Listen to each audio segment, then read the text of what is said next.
지난 5월 15일에 구글 개발자 컨퍼런스가 있었습니다.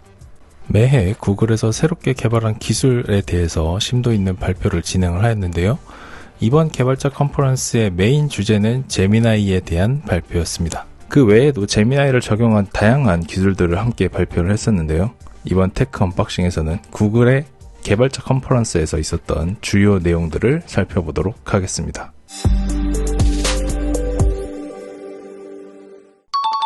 처음 기조연설에서는 구글에서 현재 상황에 대한 설명들을 진행을 좀 했습니다. 구글에서 10년 넘도록 AI를 개발했고 모든 과정에서 혁신을 이루고 있다, 이렇게 자화자찬을 조금 하기도 했고요.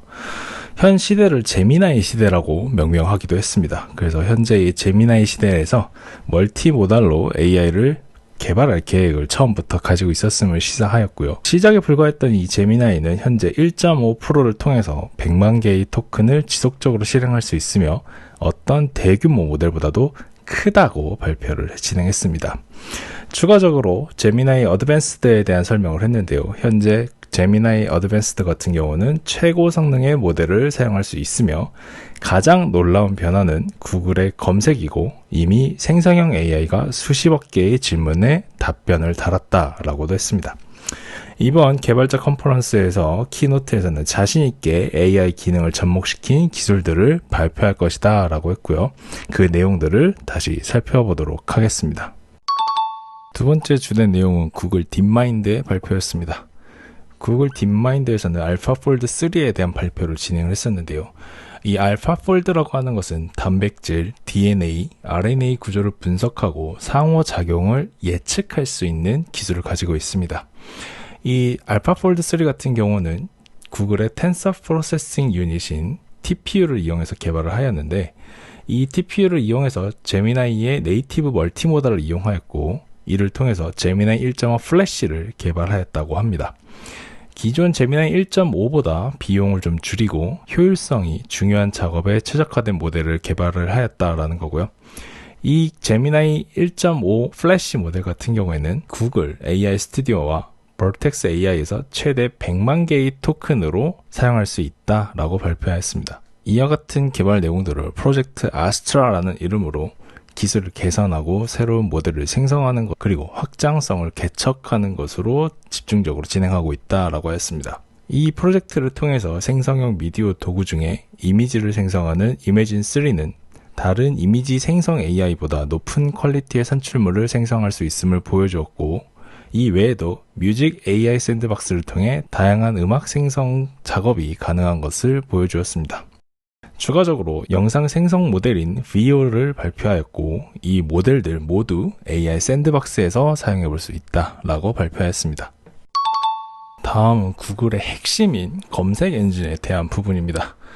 앞서 말씀드렸던 TPU를 활용한 내용들이 조금 있었는데, 이번에 구글이 안스로픽터 TPU를 활용해서 AI를 개발했다 하면서 설명을 한 내용이 있습니다. 이 TPU가 이번에 6세대 엔진이 발표가 되었고, 이름이 트릴리움이라는 이름으로 나왔는데, 이 TPU 같은 경우는 기존의 TPU 장비 혹은 다른 일반 GPU 장비보다 10배 이상 빠르지만, 물론 이건 조금 제한된 조건 하에 측정된 사항인 것 같습니다. 자, 이 TPU 같은 경우에는 구글 클라우드 플랫폼을 이용해서 사용할 수 있고요. 이 TPU는 벡터나 행렬 연산의 병렬 처리에 대해서 좀 더 특화되어 있습니다. 그리고 이 TPU 같은 경우는 모델의 실행뿐만 아니라 학습 과정에서도 8비트 정수 연산을 활용하는 것으로 알려져 있고요. 이번 컨퍼런스에서 6세대 TPU인 트릴리움을 발표를 하였고, 이 트릴리움은 클라우드 고객을 대상으로 2024년 말에 제공될 예정이다 라고 하였습니다. 추가로 지난달에 발표한 엑시온도 함께 제공이 되는데, 이 엑시온 같은 경우는 구글의 첫 번째 ARM 기반 CPU입니다. 그래서 CPU와 GPU를 모두 제공하게 되었고요. 이 구글의 검색 기술 역시 제미나이를 활용해서 검색 영역의 확장성을 확보하였다라고 합니다. 이 AI 오버뷰스를 통해 빠른 답변과 주제 요약, 깊은 탐색을 제공할 수 있게 되었으며, 올해 안에 많은 국가들에 제공할 예정이다 라고 했습니다. 이 AI 오버뷰스 같은 경우는 다중단계 추론을 통해 구글 검색을 처리하게 되고요. 궁금한 사항을 길게 작성하여 제시하였을 때 AI 오버뷰는 깊은 탐색과 추론을 통해 사용자가 원하는 답변을 제시할 수 있게 되어 있습니다. 문제 해결 순서를 조합하고 실시간 정보와 가장 높은 퀄리티의 정보를 조합하는 방식이고, 앞으로의 검색 방식은 텍스트만 지원하는 것이 아니라 영상으로도 가능하게 될 것이다 라고 발표하였습니다. 다음은 구글 워크스페이스에 대한 내용입니다. 다음 달 6월부터는 사이드 패널을 통해서 제미나이를 덧붙인 워크스페이스 기능을 이용할 수 있게 될 것으로 보입니다. 제미나이 인 미트 같은 경우에서는 자동 언어 감지나 실시간 자막 기능이 68개의 언어로 지원이 될 것이다 라고 하였고요. 제미나이 1.5 프로를 통해 다양한 가능성을 제공하게 되는데, 이날 발표에서는 Gmail에 적용한 것을 시연하였습니다. Gmail 내에서 메일 요약이 가능한 것을 보여주고, 이 요약된 내용의 프롬프트를 다시 작성하여 메일을 검색하고 해당된 내용을 요약하고 원하는 작업에 대해서 처리하는 것을 보여주었습니다. 해당 기능은 구글 랩 사용자들에게 이달부터 제공될 예정이다 라고 하였고요. 앞으로 이뤄질 작업들에 대해서 제미나이를 통해 자동화나 AI 어시스턴트의 역할을 위해서 지속적으로 개발할 것이다 라고 하였습니다. 여러분들께서 많이 사용하시는 구글 워크스페이스에 제미나이가 덧붙여져서 이제 업무의 어시스턴트와 자동화 처리가 일부 가능해질 것으로 예상됩니다. 올해 여름부터는 제미나이와 음성 대화를 나눌 수 있을 것으로 예상됩니다. 사용자의 필요에 맞게 제미나이를 맞춤 설정할 수 있는 새 기능도 함께 제공이 되고요. 이 새로운 기능 같은 경우에는 원하는 형식에 맞춰 인스트럭션을 설정해 두고 필요할 때 기능을 불러와서 사용할 수 있게 됩니다. 이것을 구글에서는 이제 잼이라고 부르게 되는데, 이 잼이라고 하는 것은 다양한 분야에 맞춰서 인스트럭션을 설정하고 사용할 수 있을 것으로 예상한다 라고 했습니다.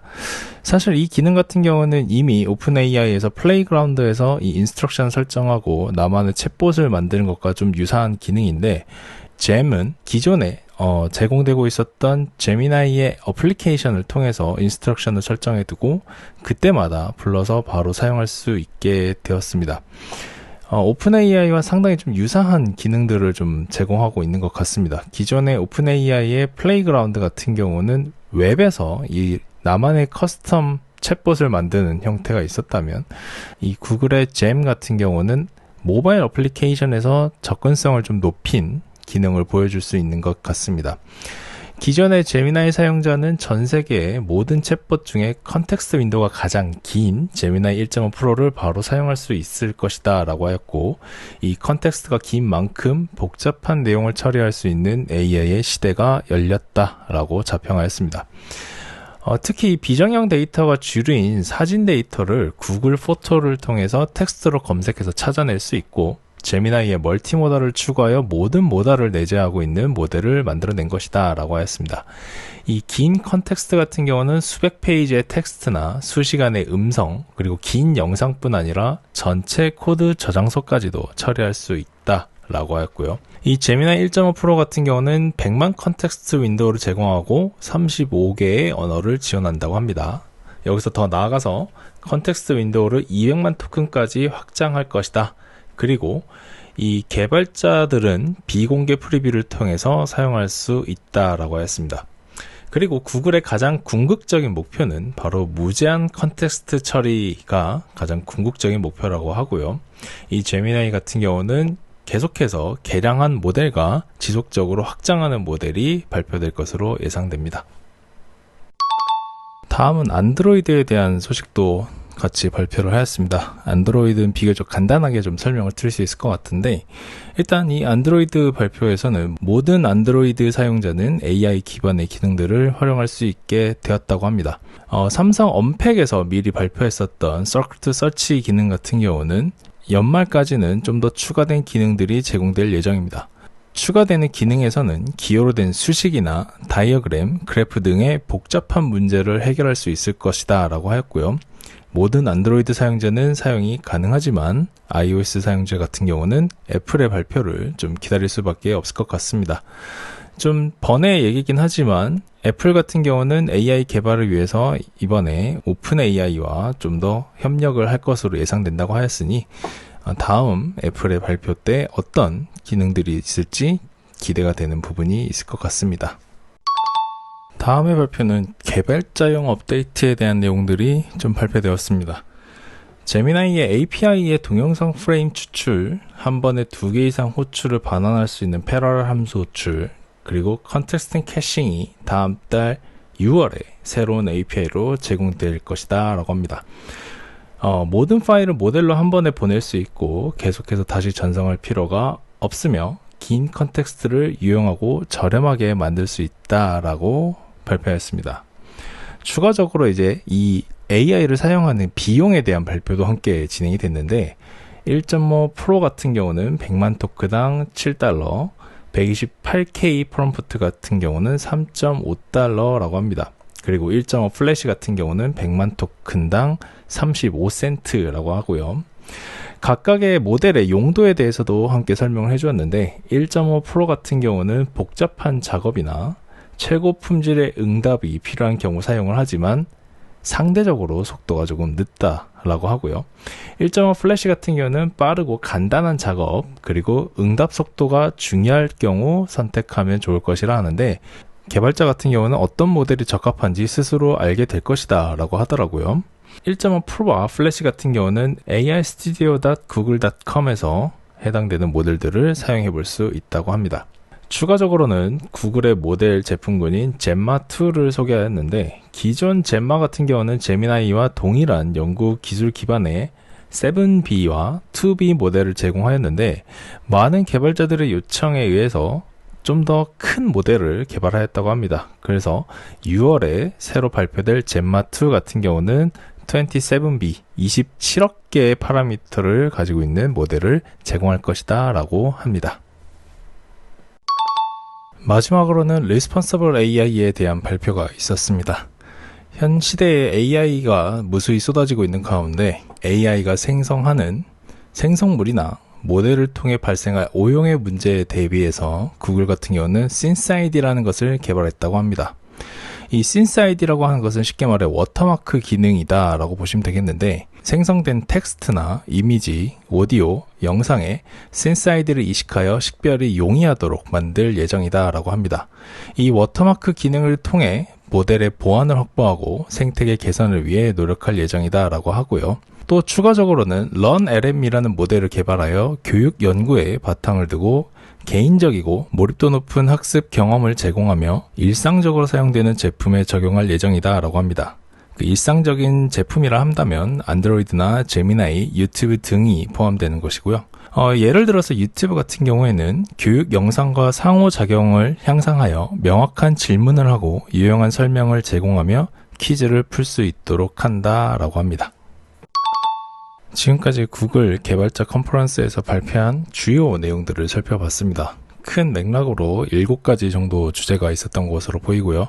가장 핵심적인 내용은 구글에서 이번에 개발한 제미나이라고 하는 생성형 AI에 대한 부분이 가장 핵심이었던 것 같습니다. 그래서 제미나이를 이용한 다양한 베리에이션들을 보여주었고요. 그와 더불어서 하드웨어적인 부분으로도 개선된 다양한 모델들을 보여주었습니다. TPU라든지 CPU와 같은 형태를 보여주었고요. 다만 안타까운 것은 구글 개발자 컨퍼런스 이전에 오픈AI가 또 기습적으로 먼저 발표를 시행하면서 구글의 이 개발자 컨퍼런스가 약간 묻힌 느낌도 없잖아 있습니다. 아무래도 앞에서 먼저 보여준 모델의 성능이 너무 뛰어나다 보니까 뒤에서 나온 모델은 조금 더 비교가 될 수밖에 없는 상태인 거죠. 그렇다고 해서 구글에서 개발한 제미나이가 훌륭하지 않은 것은 절대 아닙니다. 오픈AI가 만든 GPT-4 옴니 모델도 마찬가지로 엄청나게 대단한 모델이고요. 두 기업이 모두 엄청난 AI들을 개발하고 가져왔기 때문에 앞으로의 AI의 개발 속도와 개발의 방향 그리고 앞으로 나올 신기술들이 어떻게 될지 또 주목이 되는 부분이 아닐까 싶습니다. 이제 남은 다른 기업들의 발표가 좀 기대되는 부분이 있습니다. 마이크로소프트 같은 경우는 빌드 2024 때 또 새로운 기술들을 발표할 것으로 예상이 되고요. 애플 같은 경우도 오픈 AI와 이제 새로운 협력을 다시 할 것으로 예상이 되다 보니까 어떤 신기술을 가져올지 그 기대가 조금 반영이 될 것 같습니다. 현 시대에 생성 AI들이 쏟아지게 된 가장 근본은 구글에서 만든 트랜스포머 이후로 나타나게 되었다라고 해도 과언이 아닐 것 같습니다. 앞으로의 구글이 어떤 신기술을 가지고 어떤 새로운 모델을 가지고 등장할지 기대가 되는 부분입니다. 테크 언박싱 여기서 마무리하겠습니다. 감사합니다.